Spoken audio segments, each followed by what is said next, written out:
Praise the Lord, church. Praise the Lord again.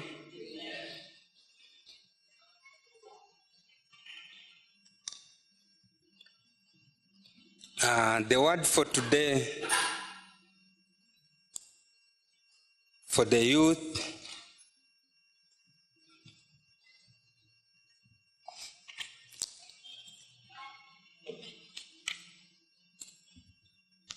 is do not give up on God. Do not give up on God. Hold on. Hold on. I want us to read John chapter 11.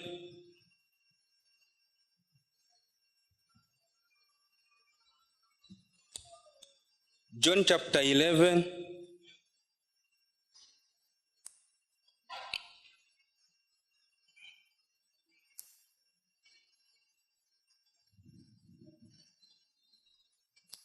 Are you there? John chapter 11, verse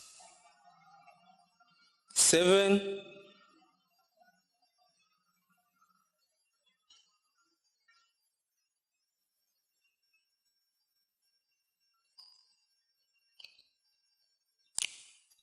Then after this, he said to the disciples, "Let us go to Judea again."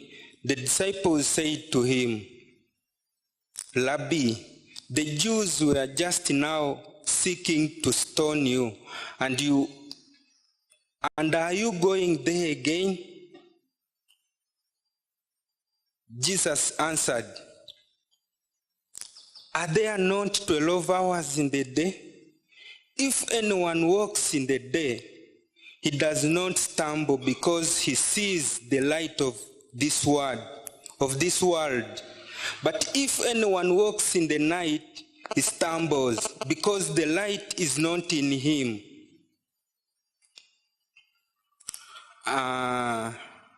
Verse 11. After saying these things, he said to them, "Our friend Lazarus has fallen asleep, but I go to awaken him." Praise the Lord. Praise the Lord again. Wow. Hey. Imagine Lazarus was dead, but Jesus is saying he's just asleep. He's just asleep. This verse blesses me a lot. You know, some of us, we lose hope on just small things. If God, hey, thank you, Jesus. Thank you, Jesus. Lazarus was dead, and Jesus is saying he's going to awake him up. He's just asleep. Can you imagine? Some of us, our situations, we think that the situation we are, it cannot change at all. We think the problems we have cannot move away. But I want to tell you this morning, that problem that you think is a big problem to you, it is just a small thing to God. It's just a small thing to God.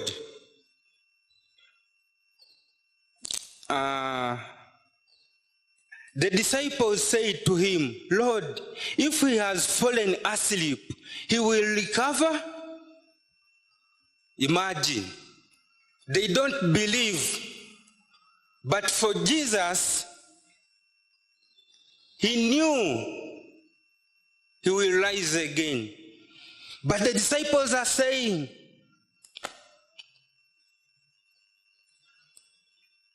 to him, Lord, if he has fallen asleep, he will recover. Now Jesus had spoken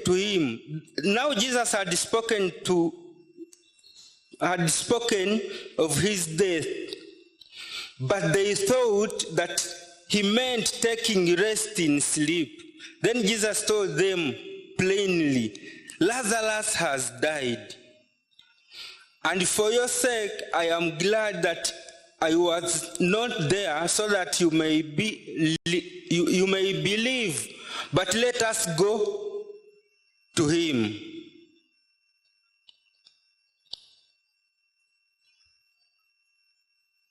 Members, whatever your problem is, just believe. Just have faith in Lord. Just have faith.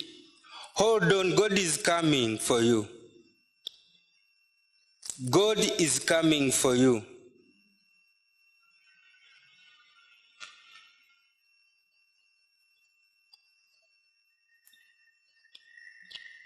Now when Jesus came, he found, that's John 11 verse 17. Now when Jesus came, he found that Lazarus had already been in the tomb for 4 days.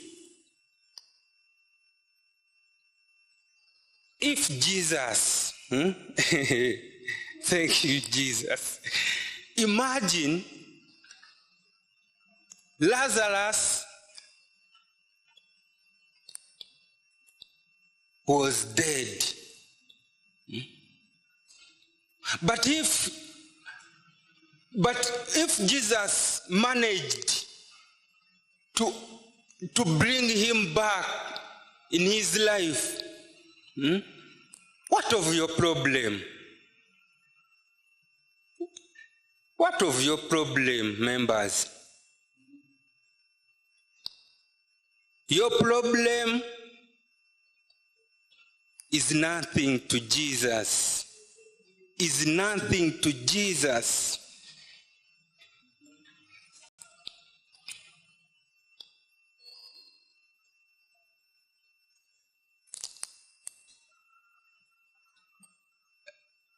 This is a year of explosion.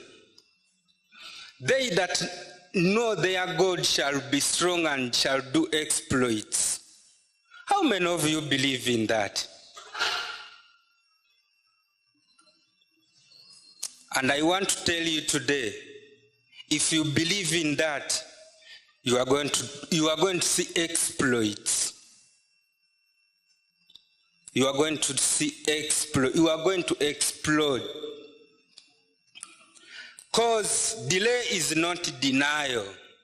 It doesn't matter how long it will take. The year is not over. The year is not over. We still have 2 months. Yeah. We still have 2 months. This year, you may think that they are saying the year is for explosion, but the year is collapsing. I've not seen any sign. My friend, my friend, if God said it's a year of explosion, you must explode. If you do believe that it's for explosion, you will explode.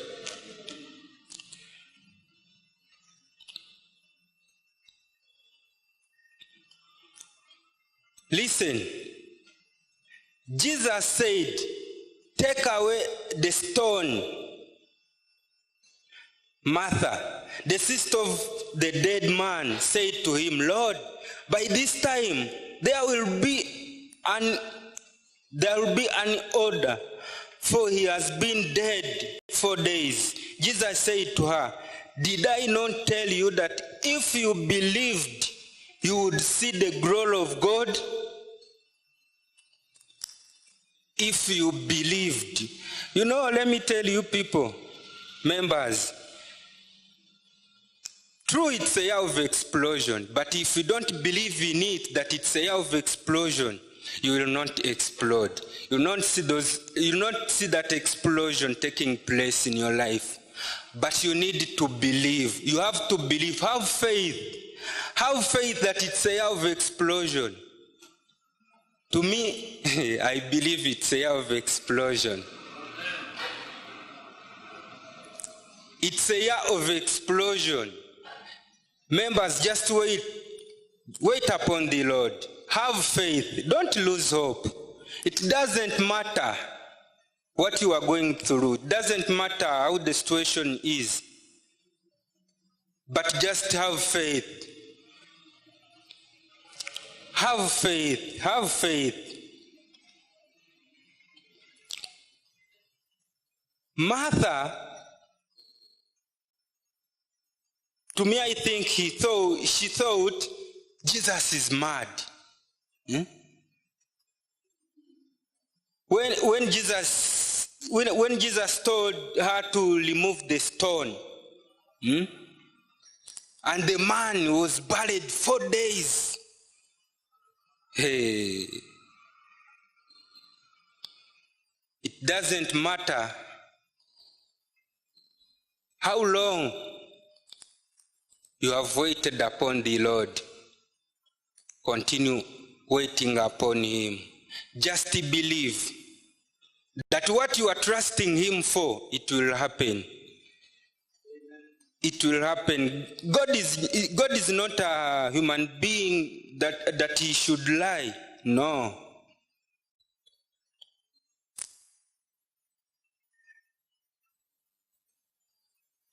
When he said,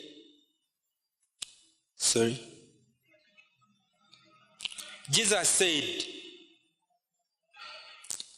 40, Jesus said to her, did I not tell you that if you believe you would see the glory of God? So they took away the stone, and Jesus lifted up his eyes and said, Father, I thank you that you have heard me. I know that you always hear me, but I say this on account of the people standing around, that they may believe that you sent me. When he had said these things, he cried out with a loud voice, Lazarus came out. Hey, thank you, Jesus. Lazarus, come out. Remember, Lazarus was buried 4 days. If Jesus can bring back Lazarus who was buried 4 days, what about your problem, my friend? What about your problem? Stay hold. I want to tell you this morning, Jesus is in control. Jesus is in control. It doesn't matter how long it will take, but just have faith. Have faith.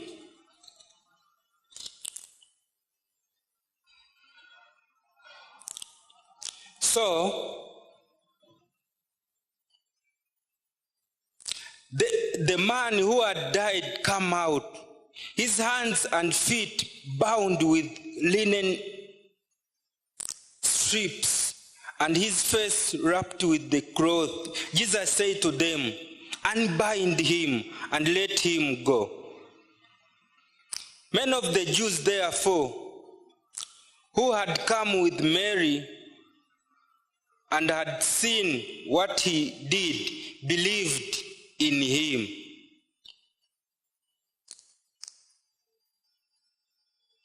Those who came with Mary after Lazarus was up, that's when they believed. But before, they couldn't believe that he will come up. I want to tell you this morning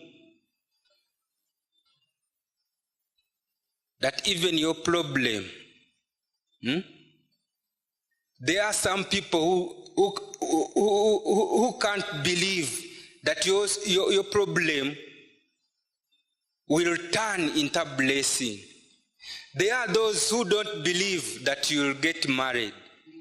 There are those who don't believe that you will get a job.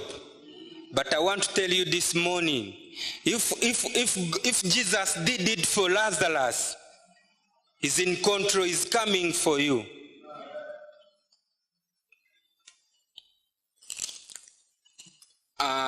I want us to go to Hebrews 11.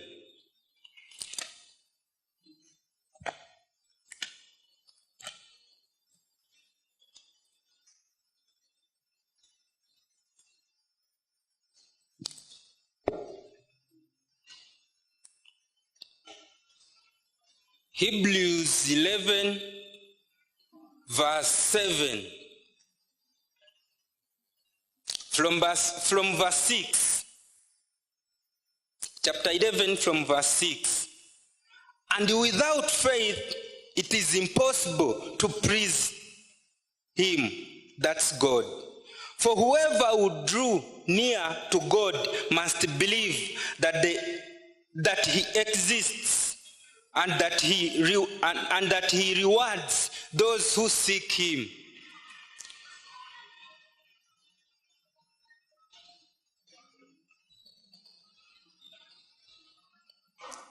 Do you believe in God? Do you believe in God?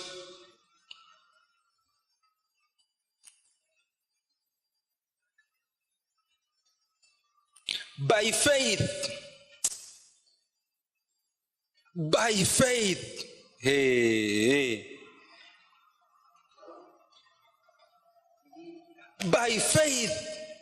Noah, being warned by God concerning events as yet unseen, in irrelevant fear, constructed an ark for the saving of his household. By this, he condemned the world and became an heir on the righteousness that comes by faith. We need to have faith. Let me tell you, my brothers and sisters, bila imani ni shida. Bila imani ni shida sana. Let me tell you, one day I got a job.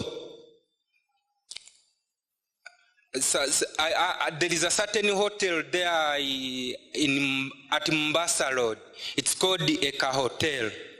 Those people, they called me and they told me, we want us to make for us some bags for laptops. We want us to give them to our visitors when they are going back at their home.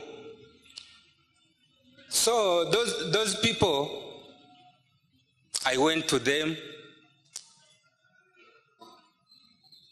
We talked. They told me they wanted quite a number of bags. So we discussed on the prices. They told me to write them a quotation. I wrote them a quotation. So they had told me they want that job within two weeks. So I told them I will manage to make those bags within 2 weeks.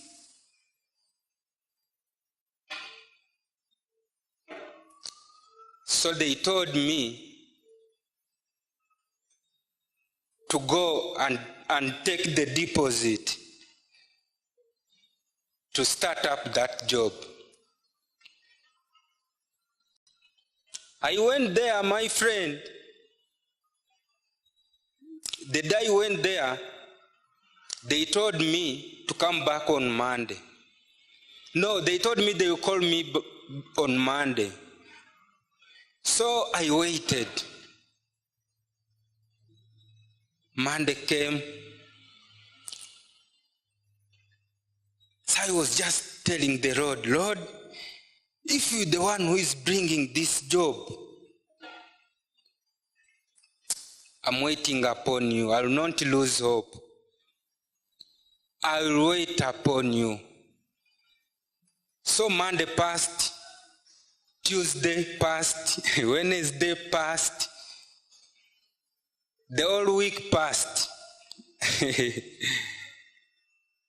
But I said, Lord, I'll not give up.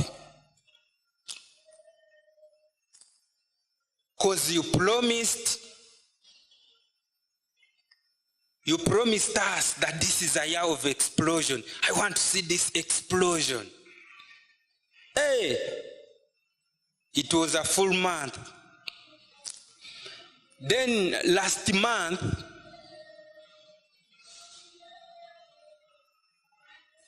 they said it was a year of fulfillment.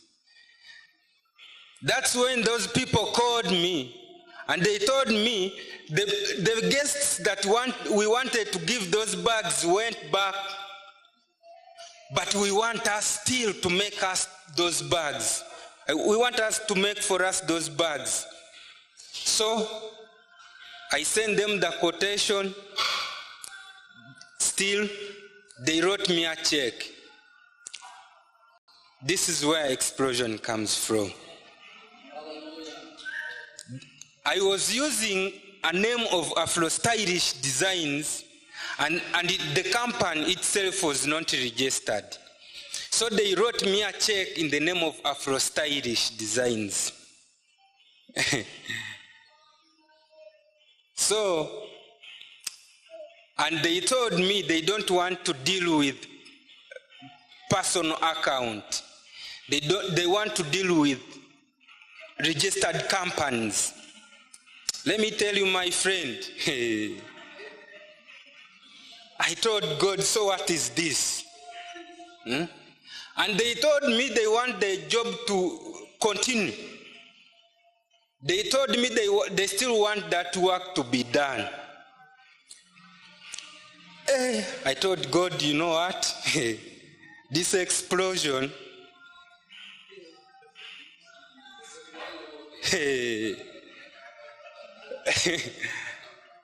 I told God, this is real explosion.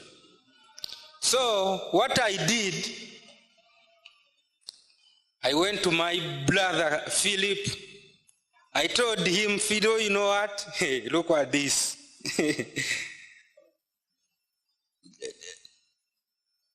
This is a job. Those people wanted me to make for them 200 bags.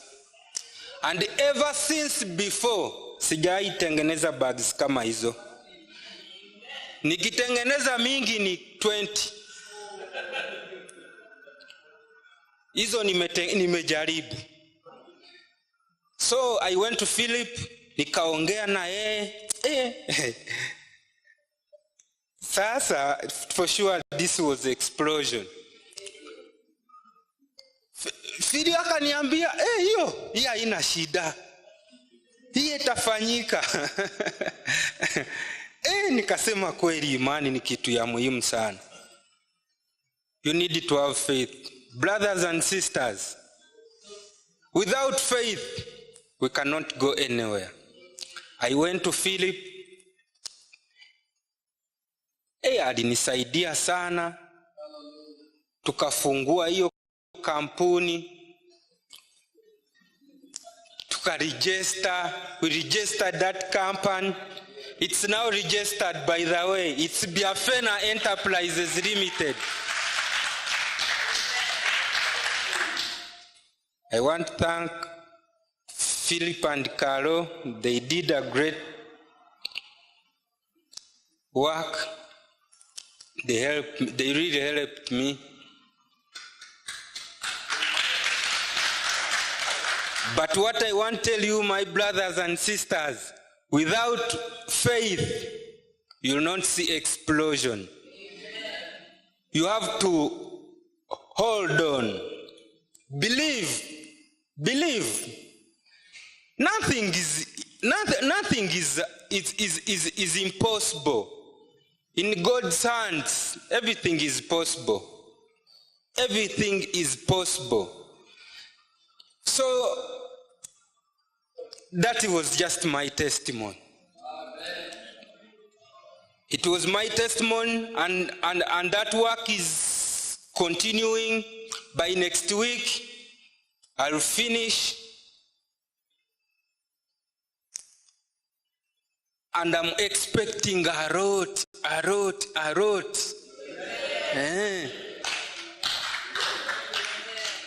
Members, without faith,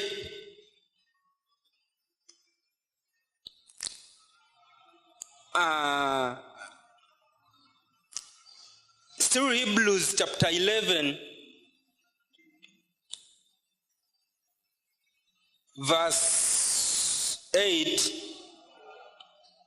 By faith, Abraham obeyed when he was called to go out to a place that he was to receive as an inheritance. And he went out not knowing where he was going. He didn't know where he was going, Abraham, but he had faith.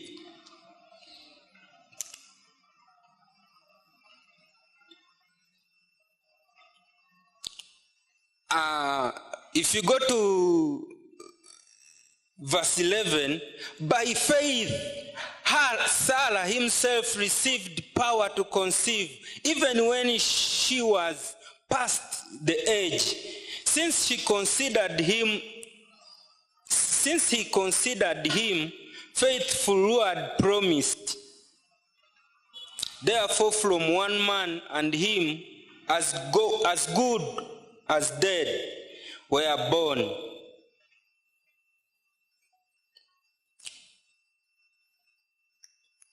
Sarah,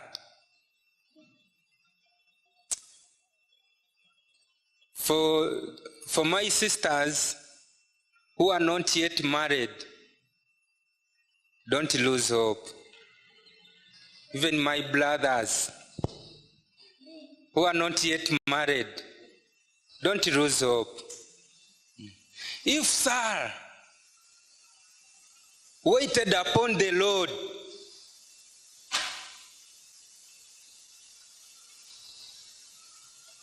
till he got a child, even you can get a beautiful woman. Even me, I believe I can get a beautiful woman. That's what I'm trusting the Lord for. And this is a year of explosion. I'm telling you, my brothers and sisters, don't joke with that explosion. Those are not just words. You need to have faith.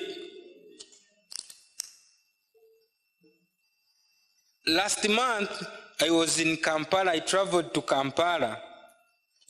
I'd gone there for burial. When I went there,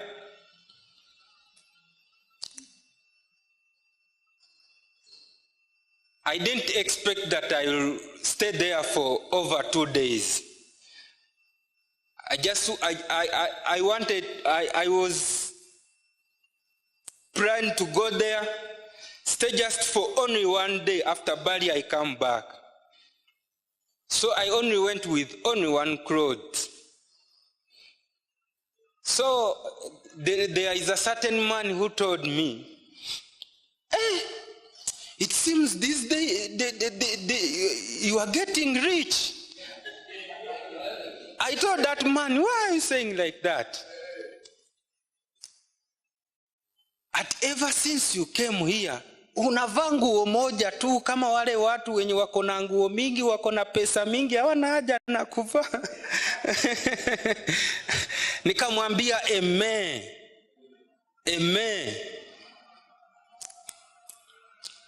Now I had faith that one day hizo pesa anasema niko nazo mingi zitakuja.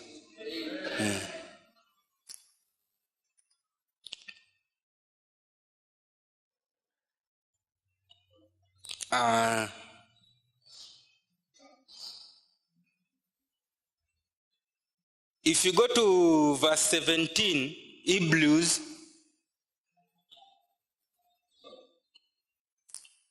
by faith, people, we need to have faith. By faith, Abraham, when he was tested, offered up Isaac, and he who had received the promises was in the act of offering up his only son.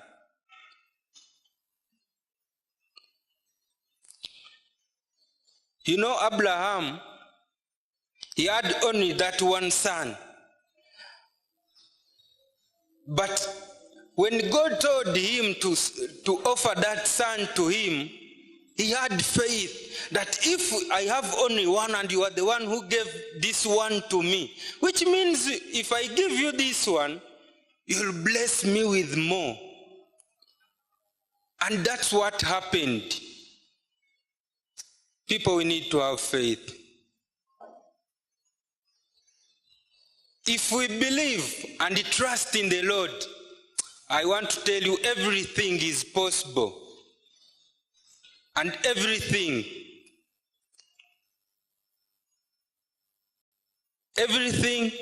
is possible. And I want you to know that delay is not denial.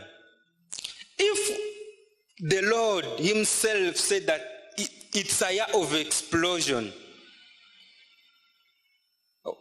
don't think that the year is ending. No. If God himself created the whole world within 6 days, which means even that explosion can happen within a day. Not even a day, within a minute. So we need to have faith. Let's trust in the Lord and let's wait upon the Lord. May God bless you.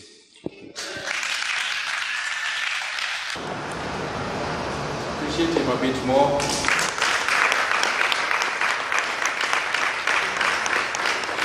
Thank you so much, Mr. Nathan, for that encouragement. To add on to what he has just taught us, Habakkuk chapter 2, from verse 2 and 3, it says, "Then the Lord answered me and said, write the vision and make it plain on tablets, that he may run who reads it. For the vision is yet for an appointed time, but at the end it will speak and it will not lie. Though it tarries, wait for it, because it will surely come, it will not tarry." Nathan has talked to us about waiting on God and not losing hope, not giving up. The vision has been plainly written here. It's written here, Daniel 11:32, "They that know their God shall be strong and shall do exploits." So part of that word has been accomplished. The other part, the Lord is saying, it shall come, and at the end it shall speak. So to those of you who are still waiting on the Lord, do not give up, because his word is as sure as what you see. His word is more sure than the ground you walk on, because his word formed the very ground you walk on. Amen? Before you were born, the Lord said, "Let there be light," and there was light. And before you were born, he still wrote this. And trust you me, these exploits shall happen. Amen? Keep on waiting on the Lord, and he shall surely